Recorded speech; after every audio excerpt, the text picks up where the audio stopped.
नहमदुहु व नसल्ली अला रसूलिहिल करीम अम्मा बाद फ़अऊज़ु बिल्लाहि मिनश शैतानिर रजीम बिस्मिल्लाहिर रहमानिर रहीम।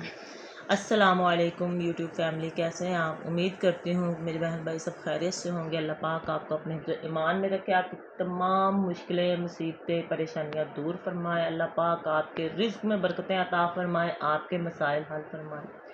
आज का वजीफ़ा मेरी उन बहनों के लिए है, उन भाइयों के लिए है जिन बहनों के शोहर उनसे नाराज़ रहते हैं या जिन भाइयों की बीवियाँ उनसे नाराज़ रहती हैं। अक्सर औक़ात ऐसे होता है कि जो औरत है वो मुकम्मल तौर पे मतलब अपने तमाम तरह हुकूक जो है फ़राइज़ पूरे कर रही होती हैं, लेकिन क्या होता है कि उनको बदले में कुछ नहीं मिल रहा होता। या तो उनके शोहर कहीं बाहर इन्वॉल्व हो रहे होते हैं, जो कि आजकल एक बहुत ही गंदा सा ट्रेंड बन गया हुआ है।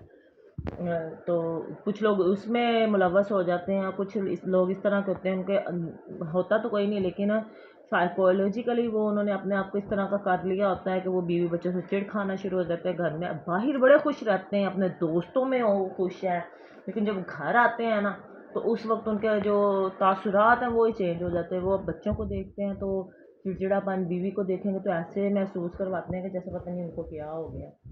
दुनिया का पता नहीं थके हारे इतने अफसुर्दा बंदे हैं, वो घर आ गए हैं तो घर आते साथ उनकी ज़िंदगी और मुहाल होगी। घर वालों को जैसे कोई फिक्र ही नहीं।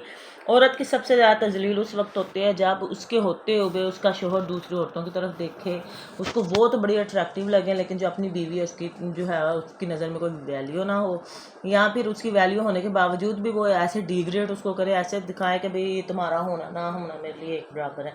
तो ये आज का वजीफ़ा उन मेरी बहनों के लिए है। बराए मेहरबानी वीडियो पूरी देखिएगा। अगर वीडियो पसंद आए तो उसको लाइक कीजिएगा, मेरे चैनल को सब्सक्राइब करें और वीडियो को ज़्यादा से ज़्यादा शेयर करें ताकि दूसरी बहनों का भी काम हो सके। आज का जो वजीफ़ा है वो शोहर को काबू करने के लिए इतना आसान वजीफ़ा है कि आपने वो पढ़ना है, नियत करनी है और पढ़ना। जैसे ही आपने पढ़ना आपका शोहर आपकी मुट्ठी में होगा, आपके तमाम तर, लेकिन आहिस्ता आहिस्ता। ये नहीं कि आज आप कर रहे हैं, करते साथ ही आपको लगे कि सुबह जो है मेरा शोहर जो है ना वो मेरा ताबे हो जाए, ऐसे नहीं होगा। आहिस्ता आहिस्ता वो आपकी हर बात मानेंगे, आपसे मोहब्बत करेंगे।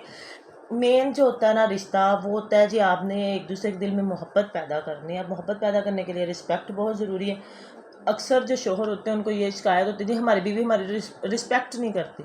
तो क्या आप अपनी बीवी की रिस्पेक्ट करते हैं?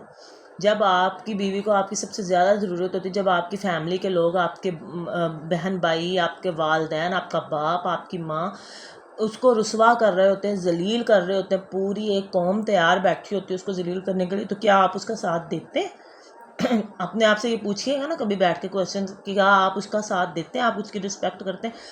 आप उसकी रिस्पेक्ट करेंगे, करवाएंगे तो आपके लिए भी रिस्पेक्ट उसके दिल में पैदा होगी। तो मेरे बहन भाइयों से मेरी यही गुजारिश है कि इस रिश्ते को, ये पाक रिश्ता है, इसको बचाने की कोशिश करें। इससे बदजन हो के बाहर मुंह मारेंगे, बाहर नाजायज़ कामों की तरफ जाएंगे तो वो गुनाह भी होगा। बरोज़े क़यामत आपकी आखिरत भी ख़राब होगी। दुनिया में वैसे ही आपको ज़िल्लत का सामना करना पड़ेगा, जब मुआशरे में लोगों को पता चलेगा तब भी आपको ज़िल्लत का सामना। तो इन सब से बचे, अपने हलाल रिश्ते की तरफ तवज्जो दें, अपनी बीवियों को निखारें, अपनी बीवियों को खूबसूरत बनाएं, उन पर तवज्जो दें, उनसे मोहब्बत करें।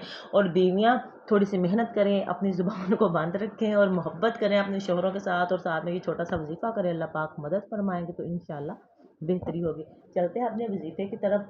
आपने सबसे पहले नमाज़ों का लाजमी तौर पे जो है ना करना है, नमाज जो बहुत ज़रूरी। जब आप नमाज़ पढ़ना शुरू कर देते हैं तो आप अल्लाह ताला से जुड़ जाते हैं।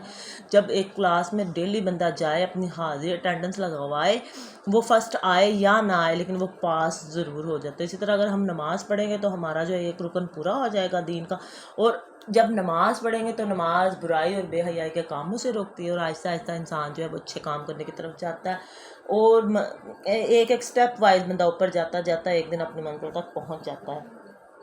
वजीफ़ा आपने इशा की जब नमाज़ पढ़ लेनी है तो बीवी है तो बीवी नियत कर ले, अगर शोहर कर रहा है तो शोहर। ये दोनों बहन भाई मेरे कर सकते हैं, बहन भी कर सकती है और भाई भी कर सकते हैं।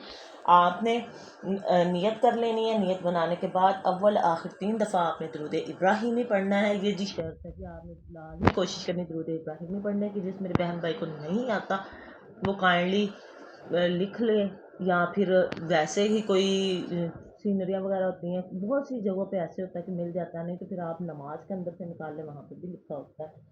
एक 20-25 रुपये हदिया दे के आप एक नमाज खरीद लो, उसमें बहुत सी चीज़ें ऐसी मिल जाती हैं जो आपको پھر ادھر ادھر نہیں جانا پڑتا۔ آپ نے درود ابراہیمی پڑھ لیں گے، اس کے بعد آپ نے صرف 70 مرتبہ سورۃ اخلاص پڑھنی ہے، صرف اور صرف 70 مرتبہ۔ اور اس کے بعد پھر آپ نے 3 مرتبہ درود پاک پڑھنا ہے۔ درود پاک پڑھنے کے بعد آپ نے اللہ تعالیٰ سے دعا مانگنی ہے، دعا آپ نے سچے دل سے مانگنی ہے۔ یہ عمل جب آپ نے کر لیا، دعا مانگ لی، تو کوشش کرنی ہے کہ آپ اپنا بیہیویئر بھی اپنے شوہر کے ساتھ اچھا رکھیں، اس کے ساتھ جھگڑا نہ کریں۔ جیسے ہی آپ کے 7 دن پورے ہو جائیں گے، یہ وظیفہ آپ نے صرف اور صرف 7 دن کرنا ہے، اور انشاءاللہ آپ کو اس کے اتنے بینیفٹس ہوں گے، آپ اپنی بہن کو دعائیں دیں گے۔ امید کرتی ہوں کہ آپ لوگ وظیفہ کریں گے، وظیفہ آپ کو پسند آیا ہوگا۔ جن بہنوں کے شوہر بہت کڑوے ہیں یا آپ کو ان کا پتہ ہے، تو یہ ویڈیو ان تک شیئر کریں تاکہ ان کے مسائل حل ہوں۔ جو دوسروں کے لیے آسانیاں پیدا کرتا ہے، اللہ تعالیٰ اس کے لیے آسانیاں پیدا فرماتے ہیں۔ ہمیں بھی دعاؤں میں یاد رکھیں، زیادہ سے زیادہ استغفار کریں۔ ملتے ہیں ایک نئی ویڈیو کے ساتھ۔ اللہ تعالیٰ آپ کو اور مجھے حج عمرہ کی سعادت نصیب فرمائے۔ ایک نئی ویڈیو کے ساتھ ملتے ہیں، تب کے لیے اللہ